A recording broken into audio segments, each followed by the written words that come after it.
आपका वोट आपकी ताकत, वोट जरूर डालें। नमस्कार, मैं हूं मेराज। आप देख रहे हैं लोक जन संदेश। लोक जन संदेश में आपका स्वागत है। आज हम मौजूद हैं गोविंद नगर विधानसभा के रविदासपुरम में, जो कि चुनावी क्षेत्र यहाँ पर चल रहा है। रणभूमि यहाँ पर बिछ चुकी है। यहाँ पर अपने अपने प्रत्याशी जो हैं अपनी अपनी ताकत को पूरा झोंक रहे हैं। यहाँ पर जनता भी मौजूद है। जनता क्या सोचती है, जनता के क्या विचार हैं, इन्हीं सब बातों को लेकर सीधा संवाद हम करेंगे जनता से कि जनता इस बार 2022 के चुनाव में क्या सोच रही है, अब की बार किसको यहाँ से विधायक के रूप में चुनेगी।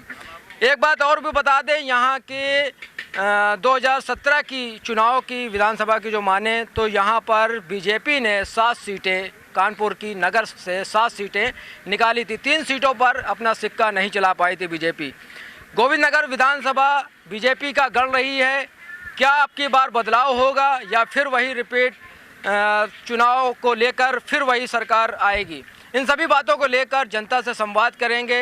यहाँ पर प्रत्याशी जो हैं कांग्रेस से करिश्मा ठाकुर हैं और बसपा से अशोक कालिया यहाँ पर से खड़े हुए हैं। जो तत्कालीन विधायक हैं सुरेंद्र मैथानी यहाँ पर से हैं। बातों को लेकर हम जनता से पूछेंगे क्या विचार हैं अब की बार 2022 के चुनाव में। क्या नाम है आपका? मेरा नाम ऋषिपाल सिंह है।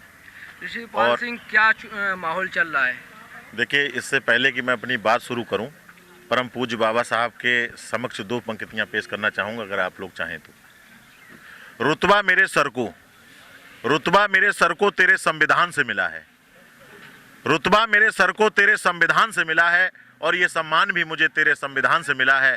औरों को जो मिला था वो मुकद्दर से मिला है, मुझे तो मुकद्दर भी तेरे संविधान से मिला है। मुझे तो मुकद्दर भी तेरे संविधान से मिला है। मेरा नाम ऋषिपाल सिंह है और मैं बहुजन समाज पार्टी का सेक्टर कोऑर्डिनेटर हूं, बरेली मंडल का, और बरेली से यहां आया हूं।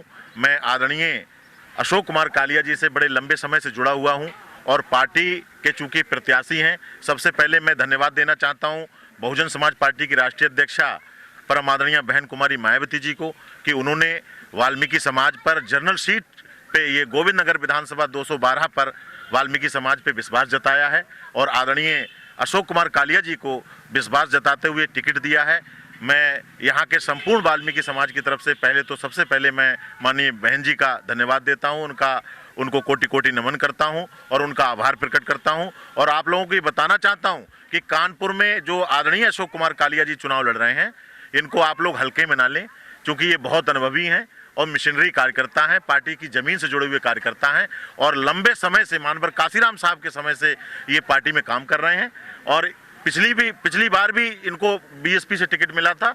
उस समय समाजवादी पार्टी की सरकार होने के कारण जबरदस्ती जानबूझ करके इनको करीब 1700 वोटों से चुनाव हरा दिया गया था, नहीं तो एमएलए तो ये पहले ही बन चुके होते।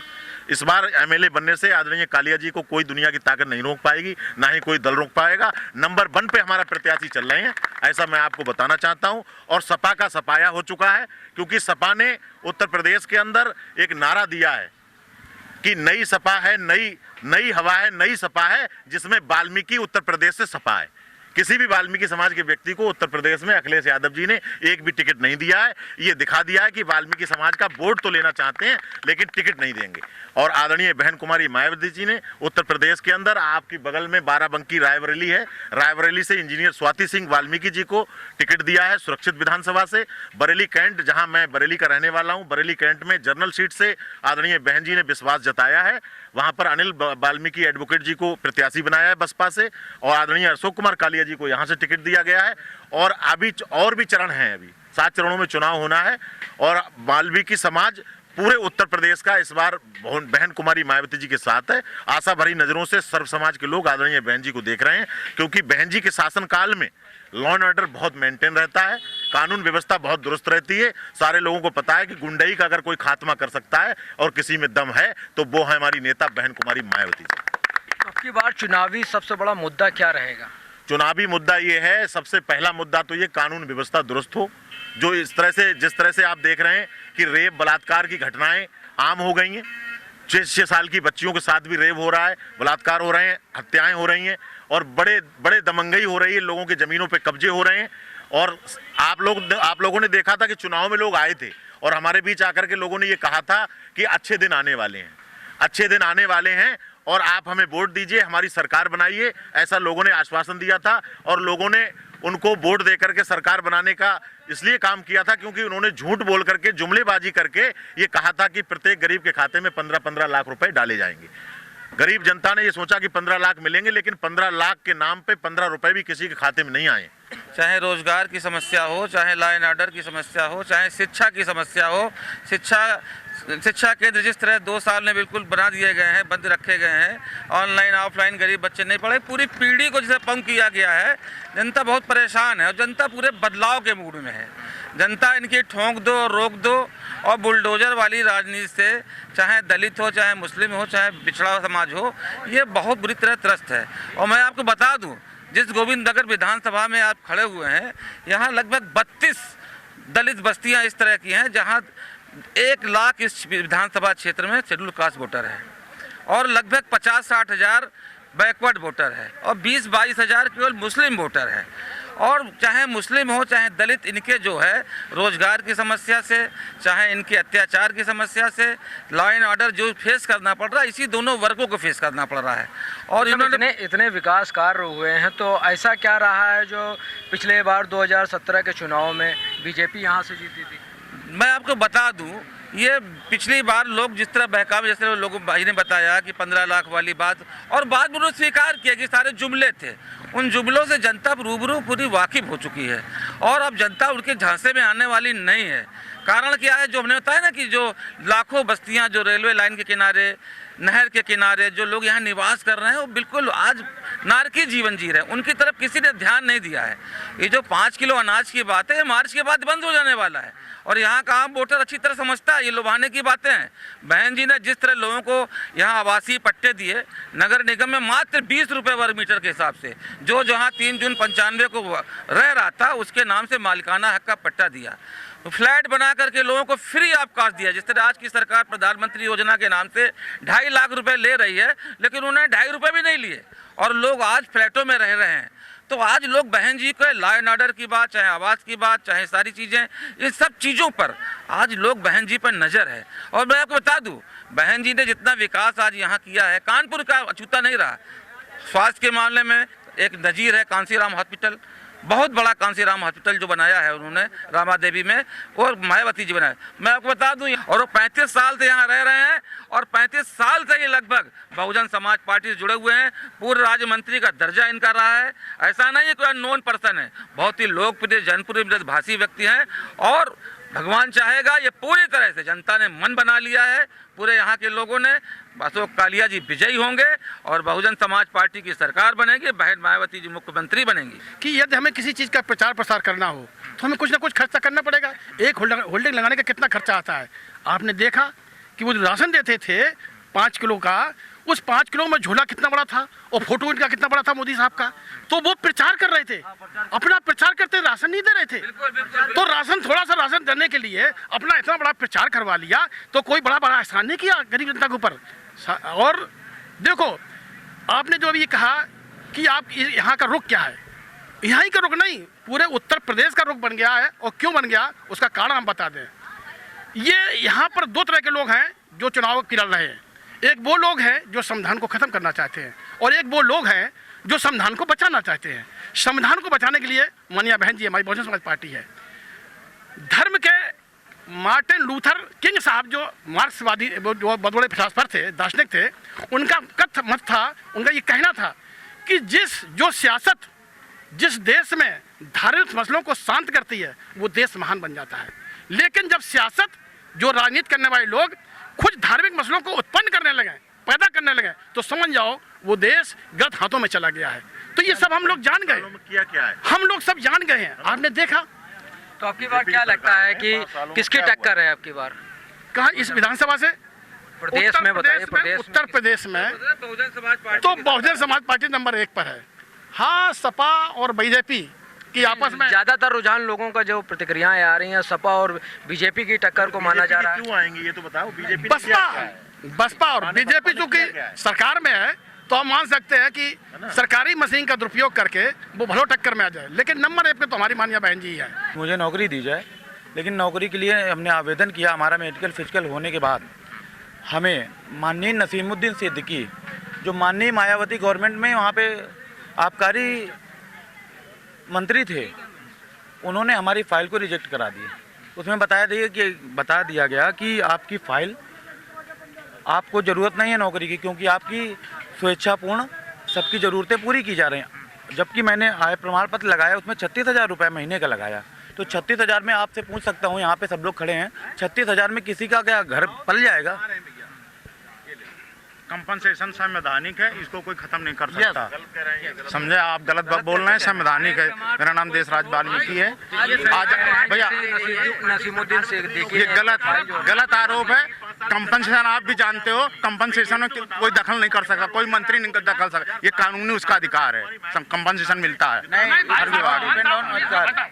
चौहान साहब ये तो कह रहे हैं कि नसीमुद्दीन सिद्दीकी साहब ने नहीं किया, लेकिन हमें चौहान साहब ये बताएं कि इस शासन में कितनी बार वैकेंसी निकली और कितने बार फार्म भरे गए और कितनी बार रद्द कर दी गई और कितने लगता सेलेक्ट करे? हाँ बताइए। It is depend on not vacancy. हम डिपेंडेंट ऑन पुलिस, हम डिपेंडेंट में है। हम नई भर्ती से हमारा कोई लेना देना है। हमारे अपने पिता को खोया है मैंने। चौहान साहब क्या केवल आप अपने बारे में सोचते हैं? इस सरकार में आपको मिला?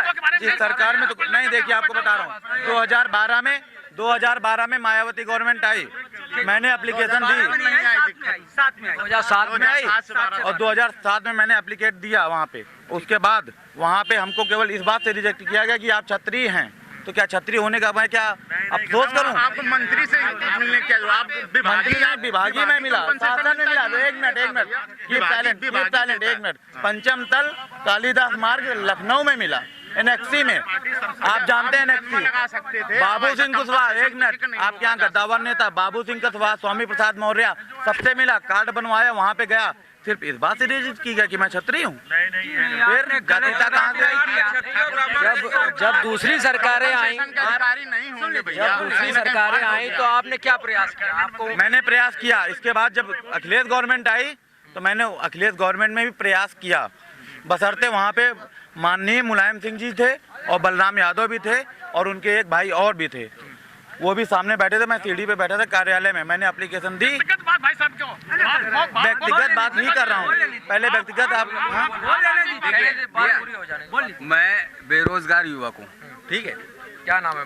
मेरा नाम चमन खन्ना है। चमन खन्ना, ठीक। बताइए क्या? एक पहले एम्प्लॉयमेंट एक्सचेंज बनता था, वहाँ पर भी मैंने अपना एम्प्लॉयमेंट कार्ड बनवाया था, लेकिन सरकार ने जाने क्या किया, अभी तक वहाँ से मेरा कोई लेटर नहीं आता है। बराबर जाता हूँ, नौकरियाँ चतुर्श्रेणी कर्मचारियों की नौकरियाँ बिल्कुल बंद कर दी गई, ये आदेश भी हुआ है।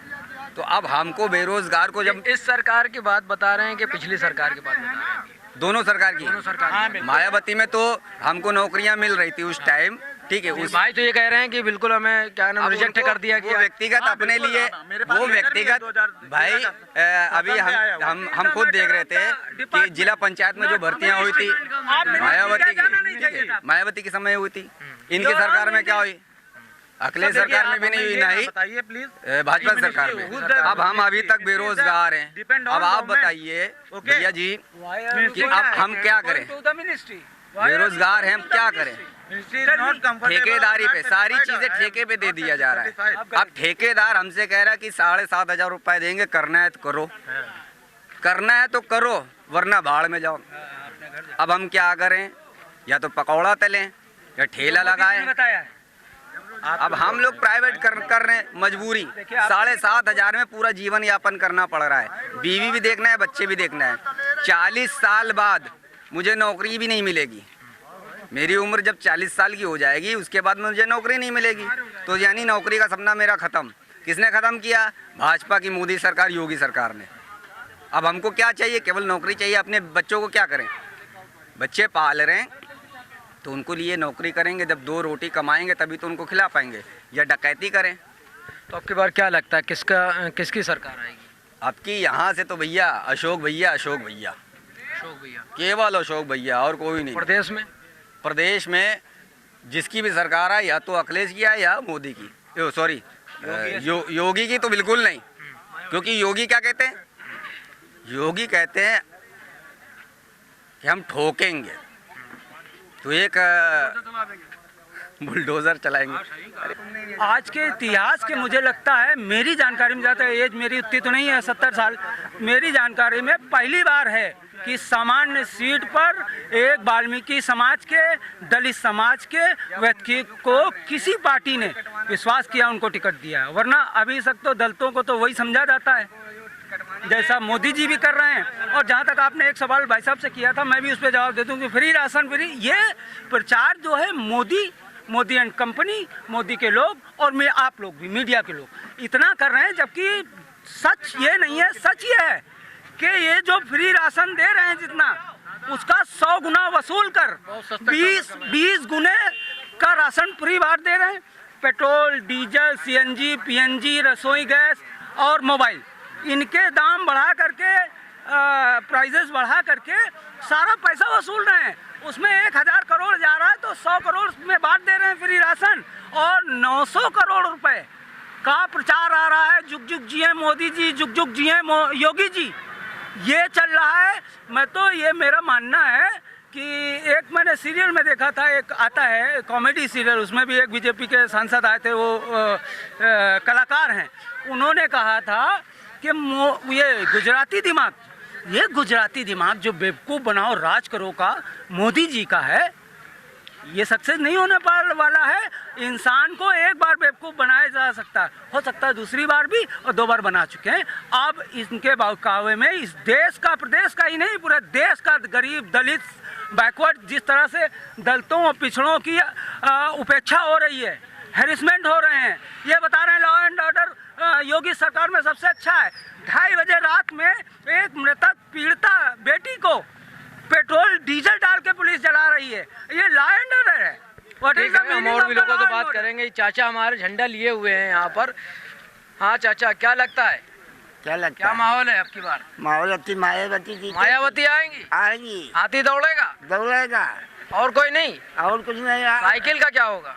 साइकिल का हम बता नहीं सकते। कमल का? यो कमल हम नहीं बता सकते। पंजे का? कुछ नहीं, हम सीधी मायावती बता सकते। मायावती बस। मायावती जिते बस मायावती जिते। किसान हैं आप? हाँ किसान हैं। तो अब की बार ये योगी सरकार में क्या योगी सरकार ऐसी नहीं, ऐसी जई योगी, ऐसी जई? हाँ ऐसी जई। मायावती जी आएंगी?